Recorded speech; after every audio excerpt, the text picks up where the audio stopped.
giá vàng và bạc lại có những biến động mạnh. Chắc hẳn mọi chuyện sắp kết thúc rồi, phải không? Không thể nào giá chúng tăng gấp đôi nữa được. Nhưng không hẳn vậy. Hiện tại vàng và bạc lại đạt mức cao kỷ lục mới. Tính đến 11 giờ 30 phút ngày 24 tháng 1 năm 2026, giờ Việt Nam, giá vàng thế giới giao ngay mức 4.975,8 USD ounce, ghi nhận tăng 40,2 USD ounce trong ngày hôm qua. Quy đổi theo tỷ giá USD tại ngân hàng Vietcombank 26.381 Việt Nam đồng trên đô la Mỹ, vàng thế giới có giá khoảng 158,3 triệu đồng một lượng, chưa tính thuế, phí. So sánh với giá vàng miếng SJC trong nước cùng ngày, 172,3 đến 174,3 triệu đồng một lượng, giá vàng SJC hiện cao hơn giá vàng quốc tế khoảng 16 triệu. Giá vàng trong nước ngày 24 tháng 1 tiếp tục tăng. Vàng SJC 9.999 đồng loạt tăng thêm 1,8 đến 2,1 triệu đồng một lượng, lên sát 174,3 triệu đồng. Câu hỏi thực sự là liệu tất cả các yếu tố tác động đến giá cả đã được biết đến hay chưa? Và nếu có thì chúng ta đã ở trên đỉnh của chu kỳ chưa? Hãy cùng tôi tìm câu trả lời trong video này. Đừng quên đăng ký kênh để khám phá những nội dung hữu ích. Có một sự thật là các nước giờ đây không muốn phụ thuộc vào đồng đô la, sự mất cân bằng thương mại giờ đây đang thể hiện rõ trong giá cả và đẩy giá kim loại lên mức cao kỷ lục. Vì vậy, tôi nghĩ điều chúng ta muốn biết bây giờ khá đơn giản. Vâng, hãy tách vàng và bạc ra một chút. Bạc đã có một đợt tăng giá đáng kinh ngạc và tôi nghĩ rằng đợt tăng giá này đã định nghĩa lại bạc mãi mãi.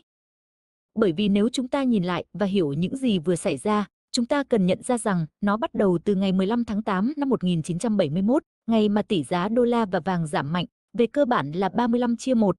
Giá bạc tăng từ 1,92 đô la lên 50 đô la trong những năm 70, nhưng nó cũng gây ra nhiều vấn đề quan trọng khác, tạo nên những gì chúng ta đang thấy ngay bây giờ. Vào thời điểm đó, bạc không còn được các chính phủ dùng làm tiền nữa. Nói cách khác, người mua bạc lớn nhất, tức là các chính phủ và ngân hàng trung ương, bắt đầu thanh lý lượng bạc dự trữ của họ, và điều đó đã đưa một lượng lớn nguồn cung ra thị trường. Đồng thời, giá bạc bắt đầu giảm xuống do chính phủ Mỹ và những gì họ đã làm với anh em nhà Han sau đợt siết chặt nguồn cung. Vâng, có thời điểm họ đã lưu trữ 1/3 tổng lượng bạc dự trữ ở Mỹ. Vì vậy, họ thực sự đã có được thứ mà ngày nay không thể đạt được. Và sau khi Liên Xô tan rã, thị trường lại có thêm một nguồn cung bạc khổng lồ. Giá bạc giảm mạnh đến nỗi vào cuối những năm 1990, ngay cả Warren Buffett cũng mua bạc dựa trên ý tưởng rằng này, bạc rẻ quá, thậm chí còn rẻ hơn cả giá sản xuất, và giờ đây bạc đang trở thành một kim loại công nghiệp. Vì vậy, giá đã giảm mạnh đến mức khía cạnh kim loại quý của nó trở nên không còn quan trọng hoặc không còn phù hợp với các chính phủ và ngân hàng trung ương nữa. Các ứng dụng công nghiệp do đặc tính dẫn điện tuyệt vời của nó đã được tận dụng. Sau đó, bạn thấy thập niên 2000 khi Trung Quốc xây dựng nền kinh tế của họ, và đó thực sự là động lực thúc đẩy thị trường tăng giá của thập niên 2000.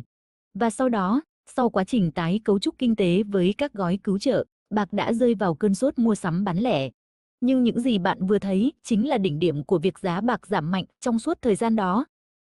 Những năm 2010, giá thành sản xuất của nó thấp hơn giá thành sản xuất ban đầu, nhưng lại có hàng ngàn ứng dụng mới, và rồi nó lại bị loại bỏ khỏi lưu thông tiền tệ. Vì vậy, nỗi lo sợ rằng những gì Trung Quốc vừa làm với đất hiếm có thể xảy ra với bạc, và rồi việc đó đã trở thành hiện thực với các biện pháp kiểm soát xuất khẩu, đã khiến các công ty công nghiệp nói rằng, chúng tôi quan tâm đến bạc theo một cách mà nó mang tính sống còn đối với hoạt động kinh doanh của chúng tôi. Chúng tôi không thể sản xuất sản phẩm của mình nếu thiếu bạc. Nếu họ áp đặt kiểm soát xuất khẩu, chúng tôi có thể trả giá cao hơn nhiều cho bạc của mình. Vì vậy, đợt tăng giá này rất khác so với năm 2011, vì đây không phải là mua vào của nhà bán lẻ. Đây là mua vào của các nhà máy công nghiệp. Đó là điều đã đẩy giá bạc lên cao. Vậy còn vàng thì sao?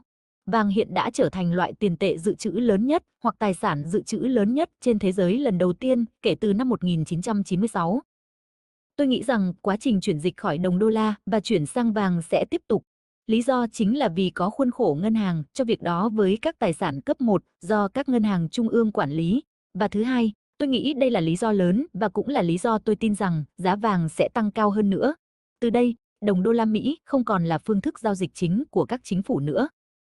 Nó sẽ bắt đầu giảm xuống nhiều hơn nữa, bởi vì những gì Trump đang làm, chính quyền Trump đang làm và Chủ tịch Fed mới đang làm là điều chỉnh lại đồng đô la để phù hợp với nhu cầu của chính phủ Mỹ, chứ không phải nhu cầu của toàn cầu hóa, và đó là hai nhu cầu rất khác nhau. Mỹ muốn cạnh tranh. họ cần một đồng đô la yếu. Trong khi đó, với tư cách là đồng tiền dự trữ của thế giới, họ lại muốn, các ngân hàng trung ương muốn một đồng đô la rất mạnh và họ cũng rất đồng thuận với các ngân hàng trung ương khác. Nói cách khác, họ liên tục trao đổi với nhau về việc họ nên mua và bán ngoại tệ như thế nào giữa các ngân hàng trung ương để giữ đồng đô la ở một mức nhất định. Điều này đang dần biến mất. Ngân hàng Trung ương Hoa Kỳ, Cục Dự trữ Liên bang, Fed, sẽ phối hợp chặt chẽ hơn với Bộ Tài chính sau tháng 6 so với các ngân hàng trung ương khác. Và đó là một thay đổi lớn khác mà tôi dự đoán. Những gì bạn thấy với bạc ở Trung Quốc về cơ bản là cách họ sử dụng đòn bẩy, giống như cách Mỹ sử dụng thuế quan. Họ có nền kinh tế lớn nhất, quân đội mạnh nhất, lực lượng kinh tế hùng mạnh nhất thế giới và thị trường, đó là thị trường cao cấp nhất thế giới. Nó chỉ chiếm 5% dân số thế giới, thậm chí 4%, nhưng lại tạo ra hoạt động kinh tế lớn nhất. Đó chính là thị trường cao cấp theo định nghĩa. Và điều Trump đang nói là các bạn nên trả tiền cho chúng tôi để được tham gia vào thị trường này. Và đó là cách chúng tôi sẽ tạo ra doanh thu.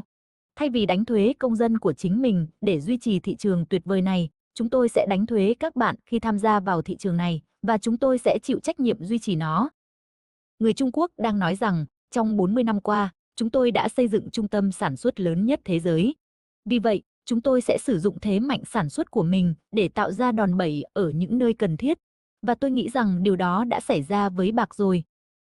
Vậy câu hỏi cốt lõi đặt ra lúc này không còn là bạc đã tăng bao nhiêu, mà là điều gì thực sự có thể đẩy bạc lên một mặt bằng giá hoàn toàn mới. Theo tôi, câu trả lời quay trở lại chính vấn đề đầu tiên, những động lực mang tính cấu trúc, chứ không phải dao động ngắn hạn. Thực chất, chỉ có hai yếu tố đủ mạnh để khiến giá bạc bứt phá vượt xa những gì thị trường đang hình dung. Nếu không có hai yếu tố này, phần lớn biến động hiện tại chỉ là quá trình định giá lại. Nhưng nếu một trong hai xảy ra, bạc hoàn toàn có thể tăng gấp đôi, thậm chí hơn thế. Yếu tố thứ nhất mang tính địa, tiền tệ, một chính phủ quyết định tái lưu thông bạc. Điều đáng nói là quốc gia đó không nhất thiết phải là cường quốc. Một nước Mỹ Latin, một quốc gia châu Phi, hay bất kỳ nước nào vừa là nhà sản xuất bạc lớn, vừa đang đối mặt với lạm phát và khủng hoảng tiền tệ, chỉ cần họ lựa chọn bạc như một giải pháp ổn định giá trị thì tác động sẽ là vô cùng lớn. Chỉ riêng hành động đó cũng đủ để đẩy giá bạc tăng mạnh, bởi nó tạo ra một hiệu ứng dây chuyền, các quốc gia láng giềng sẽ cân nhắc làm theo, những nước khác vốn đang do dự sẽ chờ người tiên phong. Khi niềm tin được kích hoạt, bạc không còn là một kim loại đầu tư đơn lẻ, mà trở thành một lựa chọn tiền tệ thay thế. Và thị trường luôn phản ứng cực nhanh với những thay đổi mang tính hệ thống như vậy. Yếu tố thứ hai đến từ Cục Dự trữ Liên bang Mỹ, Fed, và cách thị trường đang đánh giá sai vai trò của nó. Trong ngắn hạn, việc bổ nhiệm một chủ tịch Fed mới nhiều khả năng sẽ giúp đồng đô la ổn định, thậm chí mạnh lên, khi Fed và chính phủ ngừng đối đầu và bắt đầu phối hợp rõ ràng hơn. Đồng đô la hiện nay bị ghét quá mức, và chính điều đó khiến xu hướng này trở nên đông đúc, một dấu hiệu điển hình cho khả năng đảo chiều. Tuy nhiên, điều quan trọng không nằm ở phản ứng ngắn hạn, mà ở sự thay đổi tư duy chính sách sắp tới. Khi tăng trưởng GDP của Mỹ đạt 4 đến 5%, Fed mới sẽ buộc phải thừa nhận một thực tế đã bị bỏ quên quá lâu, tăng trưởng không đồng nghĩa với lạm phát. Nếu năng suất được cải thiện, nếu tăng trưởng là tăng trưởng thực, thì không có lý do gì để thắt chặt tiền tệ một cách máy móc. Đây chính là bước ngoặt mà thị trường chưa định giá đúng. Bởi khi lãi suất không còn bị đẩy lên chỉ vì tăng trưởng, dòng vốn sẽ tìm đến các tài sản có nhu cầu thực, và bạc là một trong số đó, nhờ vai trò ngày càng lớn trong công nghiệp. Thậm chí, tại Mỹ, giá bạc hoàn toàn có thể tiến vào vùng 3 chữ số. Theo các ước tính, chỉ khi bạc đạt khoảng 120 đến 125, các doanh nghiệp công nghiệp mới thực sự nghiêm túc xem xét việc thay thế nó bằng vật liệu khác. Điều đó có nghĩa là dư địa tăng giá vẫn còn rất rộng trước khi nhu cầu bị phá hủy. Điều đáng lo ngại, nhưng cũng là cơ hội, nằm ở chỗ, thị trường vẫn chưa tin rằng một cuộc cách mạng trong Fed sắp diễn ra. Giống như cách thị trường từng phớt lờ các cảnh báo về thuế quan cho đến khi cú sốc thực sự xảy ra, bạc hiện nay đang bị định giá thấp vì sự hoài nghi đó. Nhưng một khi niềm tin thay đổi, quá trình định giá lại sẽ không còn nhẹ nhàng. Vì vậy, tôi không cho rằng bạc sẽ quay lại những mức giá thấp trong quá khứ. Đây không phải là một chu kỳ thông thường, mà là sự dịch chuyển trong một trật tự tiền tệ mới. Với tôi, bạc không đơn thuần là một công cụ đầu cơ, mà là tiền, và tiền thì không mất đi giá trị chỉ vì biến động ngắn hạn. Chính vì thế, thay vì chờ đợi âm nhạc dừng lại, tôi chọn tiếp tục tích lũy, bởi khi niềm tin quay trở lại, thị trường sẽ không cho bạn nhiều thời gian để phản ứng. Cảm ơn bạn đã xem video. Đừng quên đăng ký kênh để cùng chúng tôi khám phá thêm nhiều nội dung thú vị và hữu ích.